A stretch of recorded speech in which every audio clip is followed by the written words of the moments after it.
Step 3 in your research process as you look for information to help you complete your research paper is that we want you to be able to find articles from periodicals that are relevant to the topic you're studying.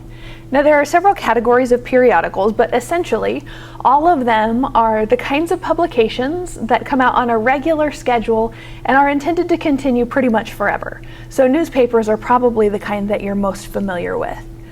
Newspapers come out very frequently, which means they provide very current information, but they don't tend to have enough room to give you very deep information.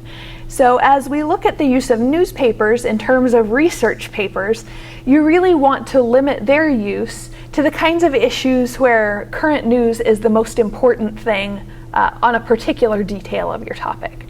The kinds of periodicals that you're more likely to use in a research paper would be magazines or journals. Now, those can be confused pretty easily. Magazines are for a popular audience, which kind of means for a general audience, for anybody. Scholarly journals, so you may also hear them called academic journals or peer-reviewed journals, are really published for researchers within a particular field. You'll see on the Step 3 page of the How to Do Research Guide that there's a video that helps explain the difference between those two kinds of periodicals. So I do want you to go ahead and watch that. In fact, I'd kind of like it if you would pause now and watch it now. Whether or not you've actually watched that yet, I want to go ahead and continue to talk about how you would find an article that would be useful for you. Here at the library, and in most academic libraries, the majority of our periodical articles are actually available to you electronically. They're stored in what we call research databases or reference databases that generally, at least, have lots and lots of different publications. Sometimes they stretch quite a ways back in terms of the date. Sometimes they're only very current. That depends on the particular database. But for you, I really want to direct you to a particular database so that we can look at it together. So on the Step 3 page of our How to Do Research Guide, you'll see listed a couple of different databases, and the first one is Academic Search Premier. That's the one that we're focusing on. It comes from a company called EBSCO, that would be like the publisher of the database, but it's a very large database. It includes many journals and magazines, also a few newspapers, though not very many. But it's broad enough coverage that I think for almost everyone there should be some material that's useful. So I figure starting in a place that's the most useful to the most people is probably a really good idea. We can always build out from there if you're not finding what you need or you'd just like to explore a little bit further. You know that we are happy to help you with that. So work along with me here. Or pull this up again when you get ready to actually do your searching. I'm going to choose Academic Search Premier. I probably will be prompted to log in with my name and ID number, so I'll use that version of my ID number on the ID card by the barcode. It's 8 digits. If for any reason you have trouble with that, contact the library, we'll get it ironed out. When the database pops up and actually opens to its main search screen, you'll see a basic search box. We need a little bit more leeway in terms of being able to search in specific ways. So I'll have you select the link for advanced search. It's right below that search box, so choose advanced search, and you'll see that the search screen changes. So instead of having one box, I have 3 boxes I can type in. I also have some additional choices. To the right of each box is a pull-down menu that lets me tell this database where to look for the words I type in.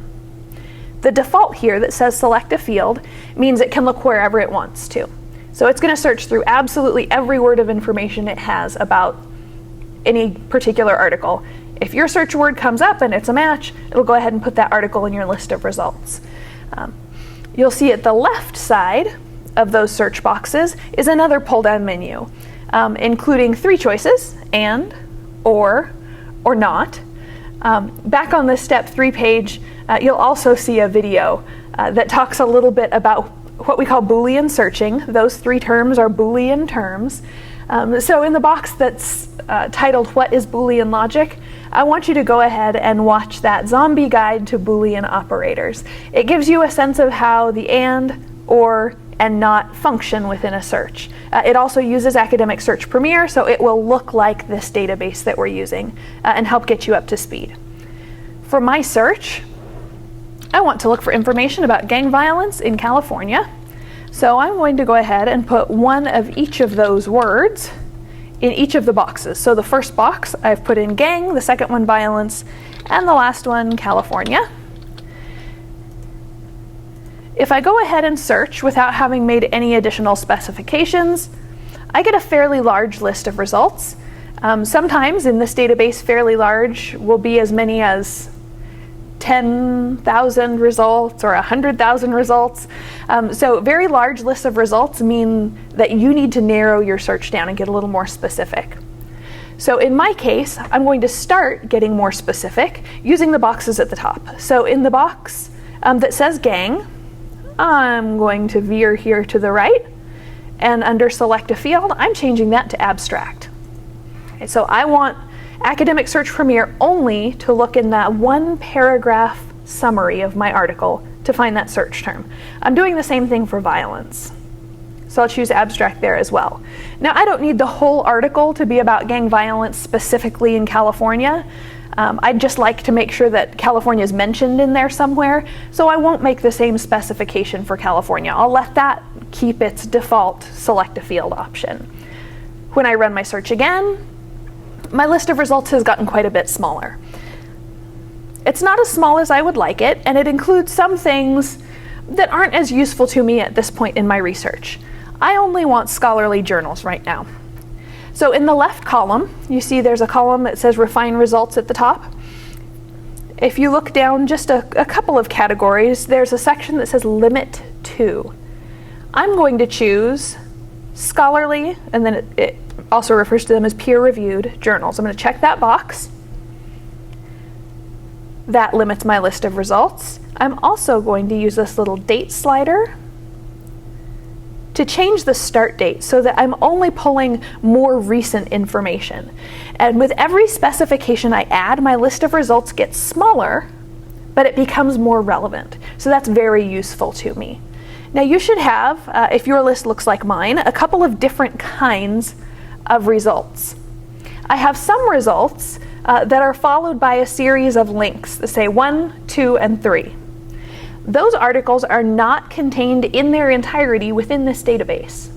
If I want to track down those articles, I need to follow the 1, 2, 3 steps and see if I can find it elsewhere. Often you can, so I encourage you to try and do that. If you're looking for something that seems valuable and you're not having luck tracking it down through those options, please do ask for help.